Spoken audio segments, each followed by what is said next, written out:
23-ші сұрақ. b бөлінген d тең 3/4-тен 3-ке болса, b бөлу 3d оның барлығы бөлінген b өрнегінің мәні нешеге тең? Осы өрнектің мәнін табу үшін алдымен осы бөлшекті b бөлінген d мәніне тең аралас бөлшекті бұрыс бөлшекке аудару керекпіз. Сонда қараңыз. b бөлінген d егер ол 3/4-тен 3-ке тең болса, алдымен осы аралас бөлшекті бұрыс бөлшекке аударамыз. 3-ті көбейтеміз 4-ке, қосамыз 3-ке. Шығады 4-тен 15. Енді қараңыз. b мен d сандарының қатынасы 15 пен 4 сандарының қатынасындай.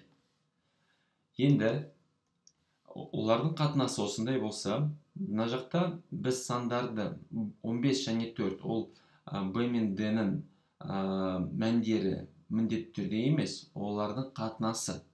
Мысалы, бастапқыда бір сандар болды, оларды бір санға қысқартқанда 15 пен 4 сандары шықты. Сол қысқартылған санды мына жақта қойсақ, шығады 15x және 4x. Сонда b ол 15x, d ол 4x деп алуға болады. Енді мына жердегі өрнегіміз b қосылған 3d бөлу b. Қараңыз, мына жердегі мәндерін әріптердің орнына қойсақ болады. b-нің орнына біз 15x-ті қоямыз. Қосылған. d-нің орнына 4x-ті қоямыз. 3-ті көбейткенде оған былай шығады бізде. 3 көбейтілген 4x. Және астында 15x деп жазамыз b-нің орнына. Мына жерде 12x қосылғанда мынаның барлығы 27x болып шығады. Астында 15x болып шығады. Енді не істейміз? Қысқартамыз. x пен x-тің мәні кетеді. Мына жерде 1 мен 1. Мына жерде екеуі 3-ке бөлінеді. Мына жерге 9, мына жерге 5.